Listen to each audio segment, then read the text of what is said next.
ক্রিকেটের স্বার্থ না ভেবে ক্ষমতা ধরে রাখার প্রয়াস বাংলাদেশ ক্রিকেটকে ধ্বংস করে দিয়েছে বলে মনে করেন কোচ ও বিশ্লেষক নাজমুল আবেদিন ফাহিম।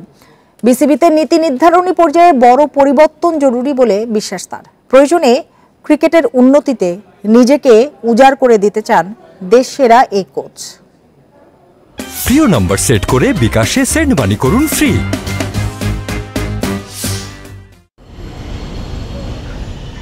অন্তর্বর্তীকালীন সরকারের অধীনে সংস্কারের ডাক জোরে সোরে উঠেছে দেশের ক্রীড়াঙ্গনে।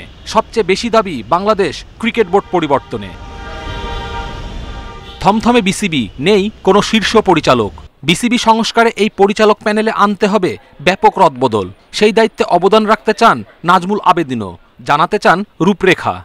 আমি চাইবো একটা কম্প্রিহেন্সিভ একটা রূপরেখা নিয়ে আসতে, যেটা দিয়ে আমরা হয়তো সাহায্য করতে পারবো। এখন যারা দায়িত্বে আছেন, উপদেষ্টা কিন্তু বলেছে যে তারা চাই সিস্টেমটাকে ঠিক করতে।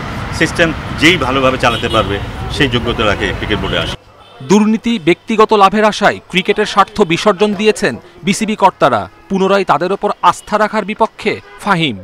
মনে হয় না তারা ক্রিকেটের সেবক ছিল, তাদের নিজস্ব এজেন্ডা ছিল, সেই এজেন্ডাই তারা ফুলফিল করেছে গত একটা যুগ বা তার বেশি সময়। আমরা দেখেছি ক্রিকেটের মাঠে কী হয়েছে, ক্লাবগুলোর কী অবস্থা, ঢাকা লিগের বলি, বিপিএল ফ্র্যাঞ্চাইজি বলি, পুরোটা ক্রিকেট খেলাটাকেই নষ্ট করে দেওয়া হয়েছে। একই জিনিস হলে একই জিনিসের রিপিটেশন হবে, তাদের পক্ষে সম্ভব হবে না একেবারে এটাকে উল্টে ফেলা। কারণ যেভাবে চলেছে সেটা থেকে একেবারে উল্টো দিকে যাওয়াটা বোধহয় সম্ভব না। অক্টোবরে নারী টি-20 বিশ্বকাপ আয়োজন না করা গেলে দেশের ভাবমূর্তিতে প্রভাব ফেলবে। তবে শেষ পর্যন্ত আশা রাখতে চান ফাহিম। এখন যে অবস্থায় বাংলাদেশ আছে এবং সামনের 8-10 দিনের মধ্যে বাংলাদেশ যে জায়গায় যাবে, আমার মনে হয় না কোনো ইস্যুতে, ইনক্লুডিং সিকিউরিটি, কোনো ইস্যুতে কোনো ধরনের আমাদের শর্টকামিং থাকবে। বাংলাদেশ এখন অত্যন্ত স্টেবল একটা জায়গায় আছে এবং সামনে আরও যাবে। শুধু ক্রিকেট নয়, নতুন প্রক্রিয়ায় দেশের সব ক্রীড়া খাতেই সংস্কার দেখতে চান নাজমুল আবেদিন।